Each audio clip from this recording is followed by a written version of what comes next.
What's going on today, guys? Okay, so today we're doing something a little bit different. We're gonna be reacting to a video. We're gonna be reacting to Mr. Swirl, the internet's most disturbed user. This is by Nick Crowley. Go check him out. Very good channel, and honestly deserves more subscribers than he already has. Even though he already has a fuck ton, he has like almost 3 billion. Okay, really he should have 5 to 10, but I digress. Yeah, that's what we're gonna be watching. Okay, be sure to hit the like button, and yeah, let's go. Let's do this.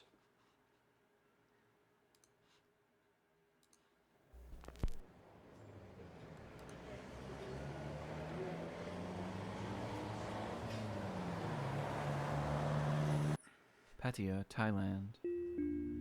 Two young brothers enter a local internet cafe, take their seats, and begin playing their favorite games. One boy was 13, and the other just 8. And together they sat there and played the way they always did, getting lost in their screens, wasting the day away, until one of the boys felt a tap on his shoulder. Standing there beside them was a similarly aged child, a stranger to the boys, but a friendly one who strikes up a conversation and eventually poses an offer.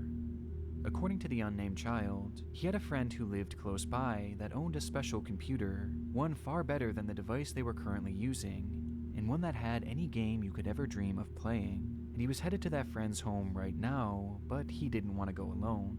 It was an offer that the boys just couldn't refuse, and considering the child— Time out, bro. See, okay, I can't believe this shit happens, bro. Personally, I don't know. Maybe the temptation of going somewhere with some random person is way stronger than I think it is, right? I don't go outside, so maybe that's why I wouldn't know. Okay, but I'm sorry, bro. There's nothing a stranger can offer you that is that good to fucking put your life at risk like this. Okay? Whatever.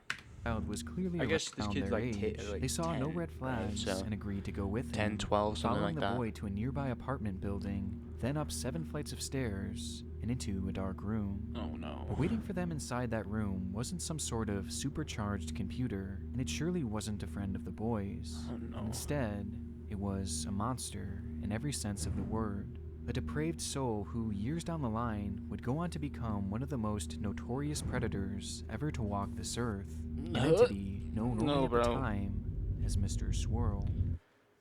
And these children had just fallen into his trap.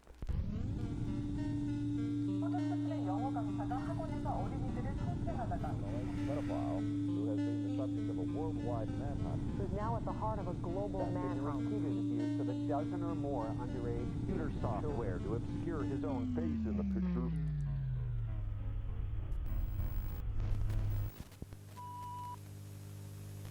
Hey guys, I just wanted to announce that I am currently working on 2 collaborative projects Sorry, with my Nick. good friend. Back to the disturbing video.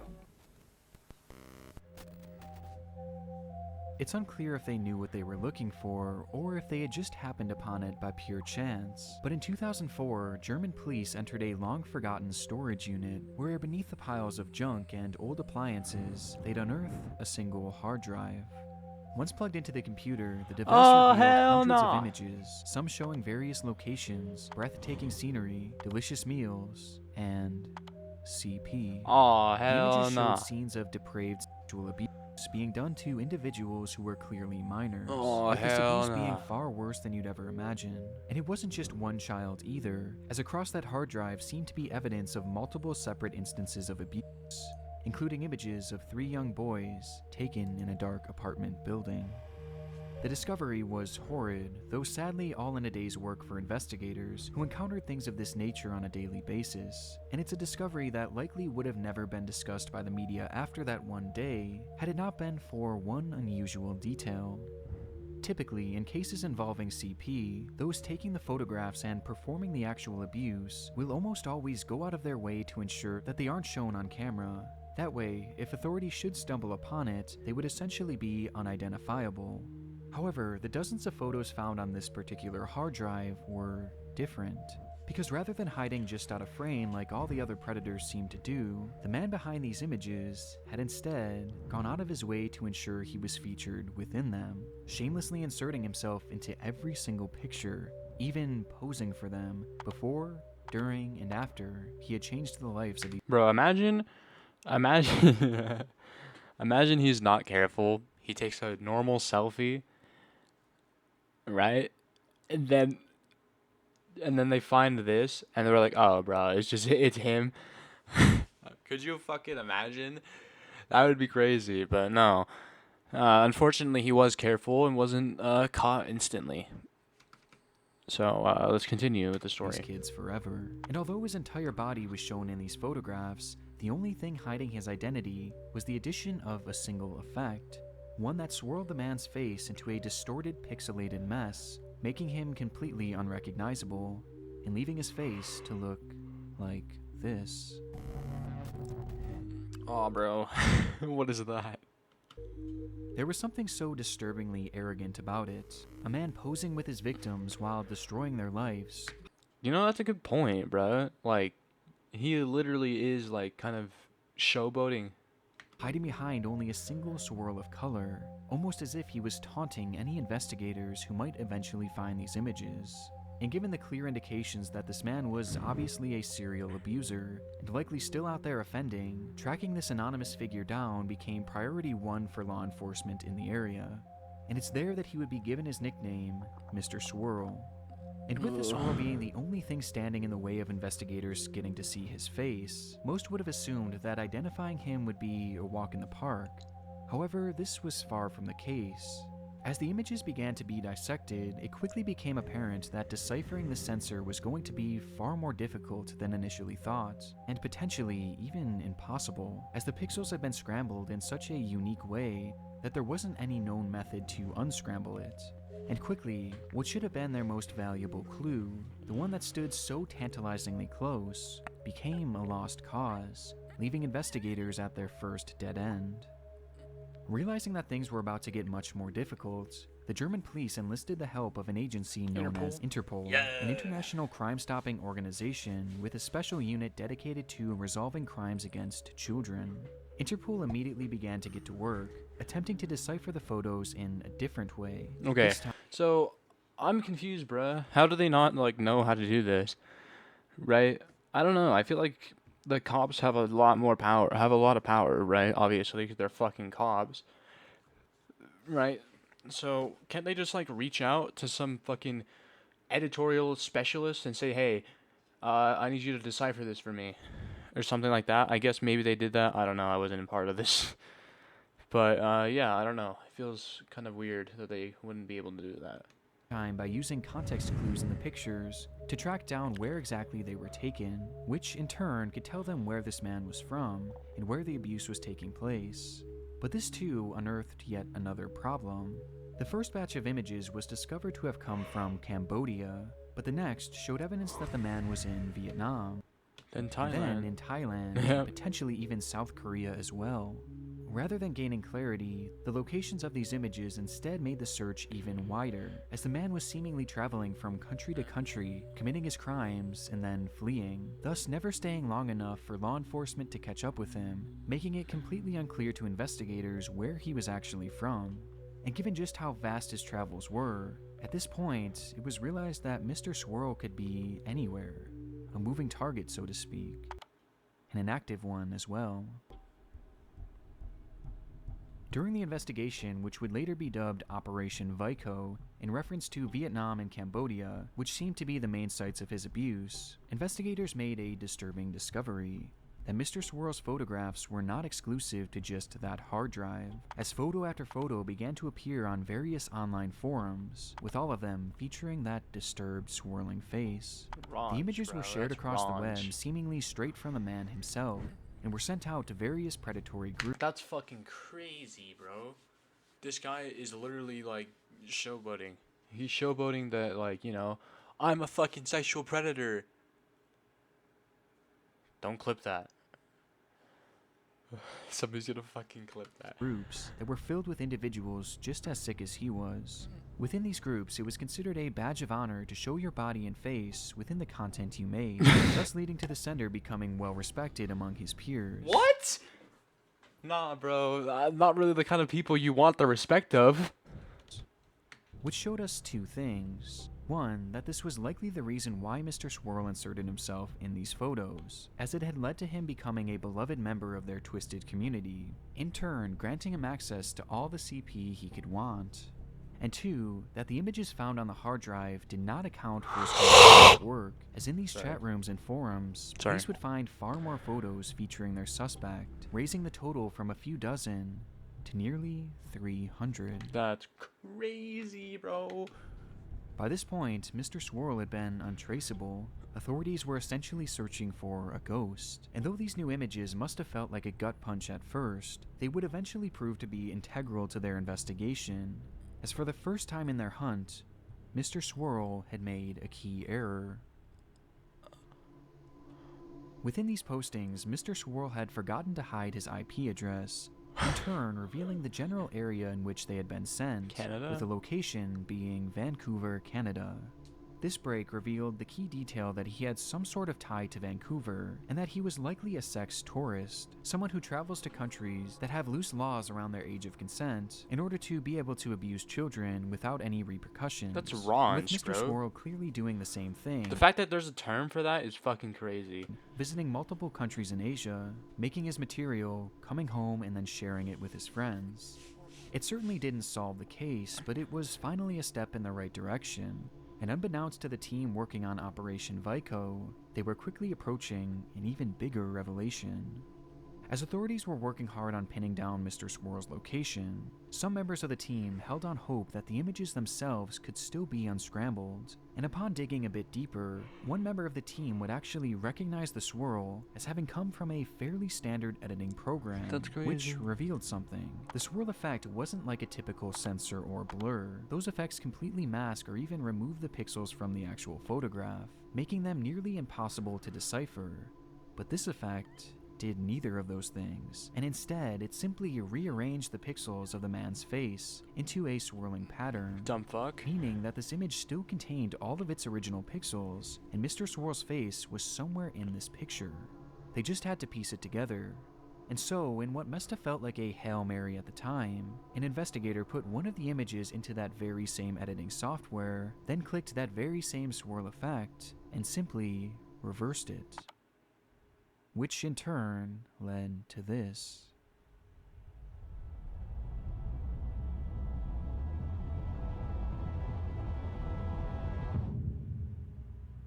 In an investigation that started all the way back in 2004, finally, Mr. Swirl's face was That's revealed wild, with bruh. a single click That's a whole 3 crazy. years later, confirming not only what the man looked like, but also that it was truly just one man behind the swirl.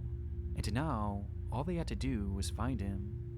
Interpol first started their search by sending this man's image to every single police station the network had access to, asking if anyone across the world had a criminal in their Damn, bro, database you fucking who might idiot. match this photo. But this attempt would fall flat, indicating that whoever this man was, he likely had no prior criminal record. Time was clearly of the essence, and they knew that with every waking moment, Mr. Swirl Imagine you got a parking ticket, and then like, he got a parking ticket, and then then like the cop who pulls him over sends his picture and like ID to the fucking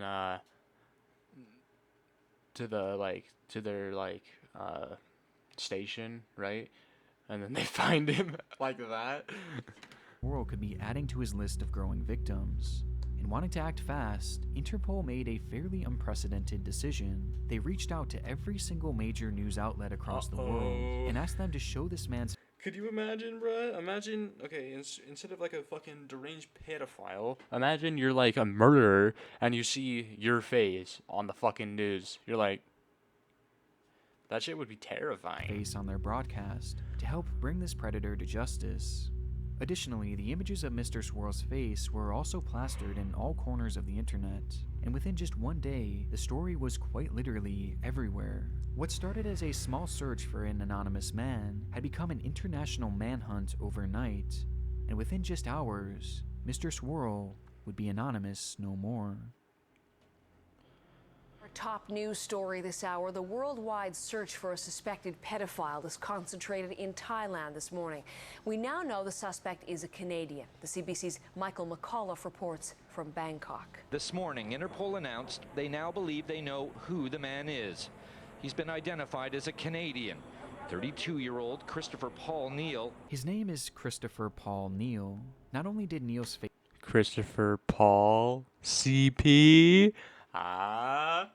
Nah, that's crazy. and body match perfectly with Mr. Swirl, but he also had grown up just outside of Vancouver, where the IP was tracked to.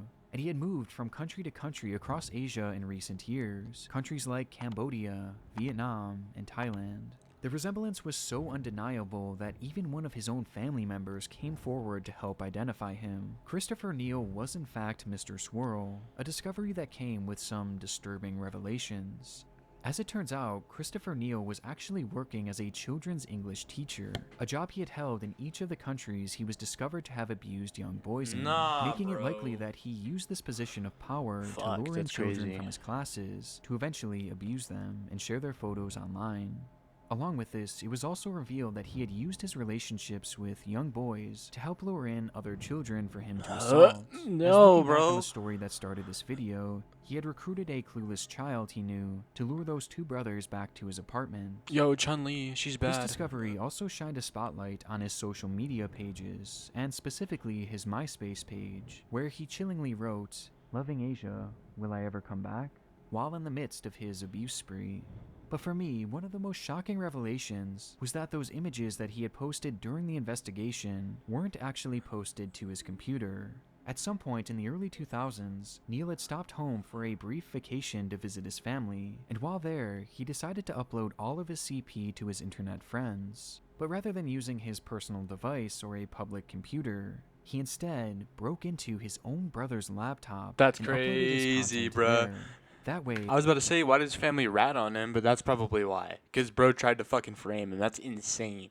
the images would be tracked to his brother and not him, which explained why he never bothered to hide his IP address. The more they learned, the more disturbed the story became, as even at the time they discovered his identity, it was revealed that he had currently been working in South Korea as a teacher. Oh, But hell when the no. officers arrived to arrest the man, he was already long gone. Having certainly seen his face all over the news, Christopher made the decision to flee the country, being Bro, what? spotted in this image captured at an airport in Look at this Thailand. fucking guy. Look at this fucking worm, bro. Look at him, bro. Fucking As he had flown alien looking into the motherfucker. country, likely in an attempt You know that screaming alien? That's what he looks like. Hold on.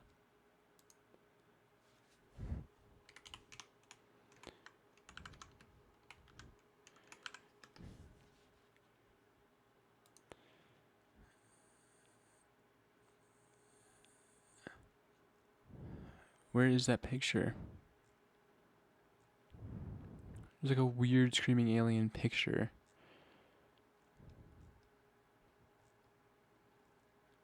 This one! Yes, that's what he looks like.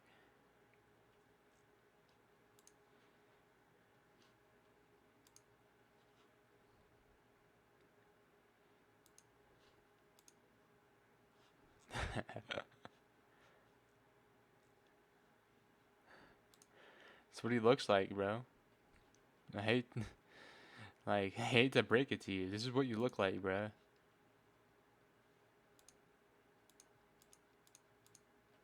Yeah, bro, the resemblance is too fucking good. spotted in this image captured at an Fucking airport weirdo. in Thailand, as he had flown to the country likely in an attempt to find refuge. Throughout the following days and weeks, his likeness would turn up time and time again in the country, indicating that he was somewhere in Thailand hiding out. And having cornered him in the region, it wouldn't take long for police to knock on the door of an abandoned house in the middle of nowhere, in which Christopher Neal happened to be hiding, bringing the multi-year search for Mr. Swirl to an end. Fucking putting a shirt over your head. You're getting arrested, fucking pussy.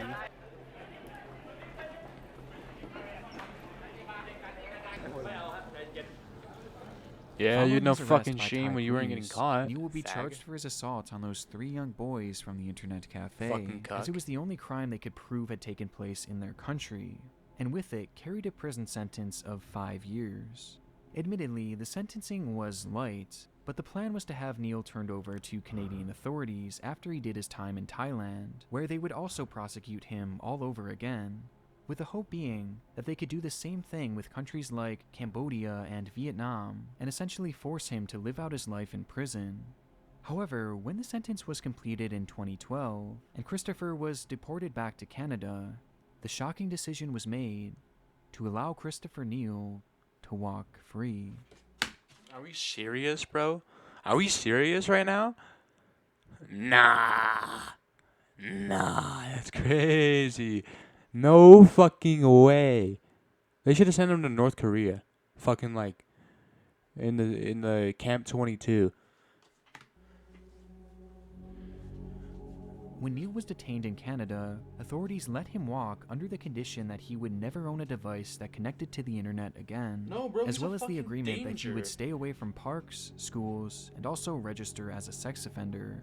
I can't for the life of me understand why this decision was made, Me but neither, from man. what I could gather, it seemed to center around the fact that his crimes were international, and that none of his other victims had actually come forward. Meaning the other cares? countries they had hoped would prosecute never actually bothered to They know it happened, so fucking throw the book at him. pursue it.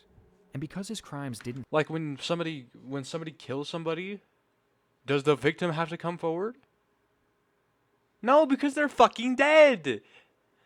And this kid doesn't have to come forward. You know why? Because he's a fucking kid, man.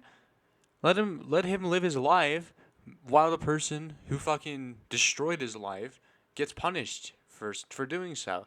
I feel like that makes a lot of sense. Wouldn't you agree? happen on Canadian soil, not much could really be done, legally speaking. And so in the end, the hunt for Mr. Swirl ended up lasting almost as long as the sentence he served. And even after everything this man did, he was let loose and allowed to assimilate back into I guarantee you he did it again. society. But this isn't where our story ends. Not even a full year later in 2013, it would be uncovered that Christopher Neil had somehow managed to purchase a computer and also connect it to the internet, a clear violation of his conditions. And though he claimed it was just for writing a book about his life experiences, when investigators seized the device, they would, unsurprisingly, find even more CP. No. 25 images to be exact, Fucking wonder. including 2 with his signature swirling face. As it turns out, Christopher had been using the device to contact his fellow pedophile friends, where he would even message one of his disturbed friends right after his release, saying, "The swirl liveth still." He doesn't give without a shadow fuck. of He a doesn't give a fuck. He's not remorseful.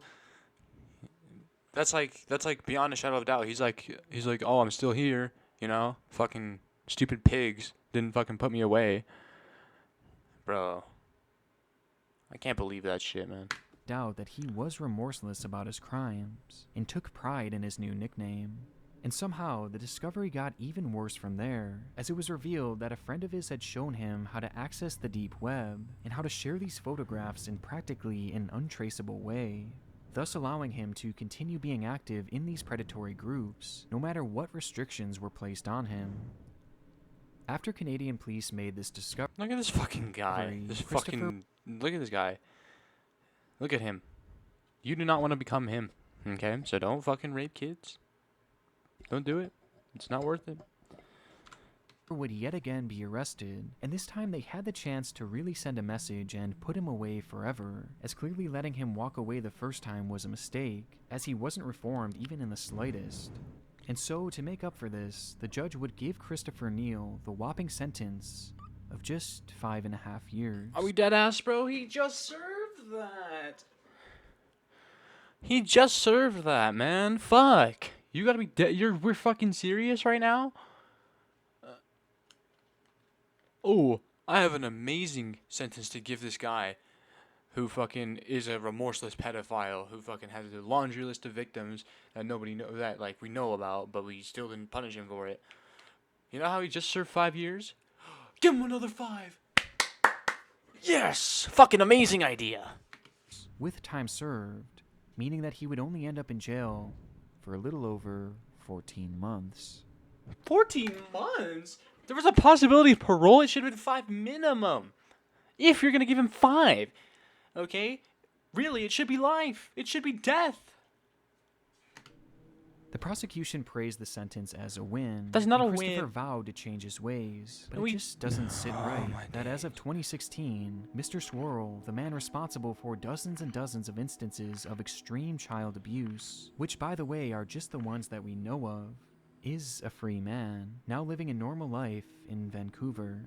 And worst of all, he now has access to share this material through untraceable avenues, meaning that there is a good chance that he could still be out there obtaining, sharing, and who knows, maybe even producing his content. The case of Mr. Swirl is such a frustrating one. For once, a case of this nature gained worldwide attention. This fucking guy. I can't get over that fucking Mr. Swirl picture, is such bro. a frustrating one. For once, a case of this nature. This fucking guy, bro. Look at him. He's so fucking fugly, bro. This fucking guy, gained man. worldwide attention and was pursued by the full extent of the law, with the folks over at Interpol doing a fantastic job with the case, only for it all to be deflated once he was finally captured. And just knowing that he's out there living a normal life after all this, after all the lives that he's forever affected, makes this one of the most disheartening cases we've covered to date.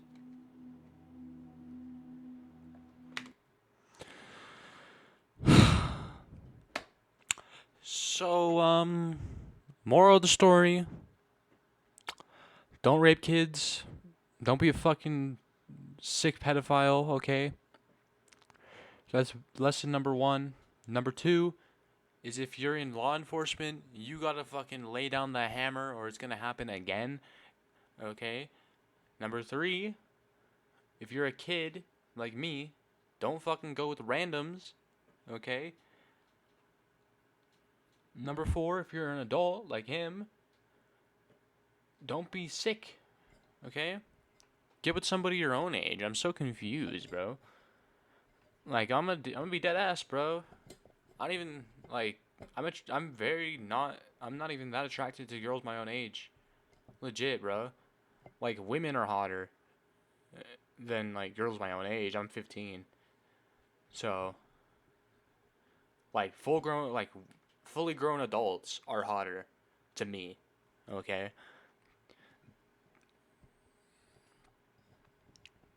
I don't understand why somebody would be into kids, bruh. I think it is kind of like a power thing, because they are technically way more powerful than the kid. Yeah. This story is a really sucky one. Okay? I don't like hearing about it. I don't like watching it. It makes me sick. Like, I feel nauseous right now. But I feel like these are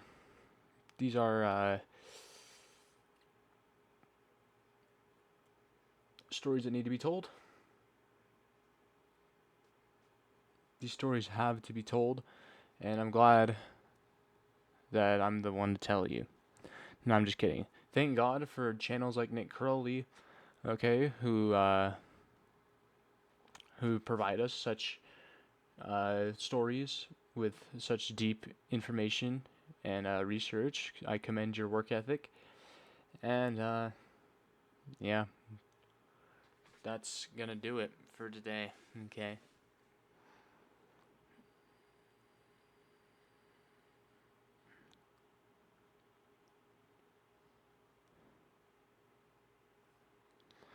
Okay. And and I fucking see it.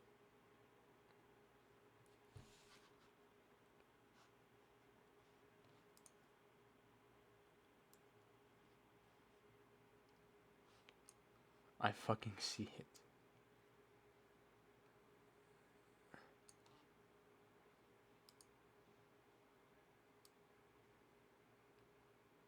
I fucking see it.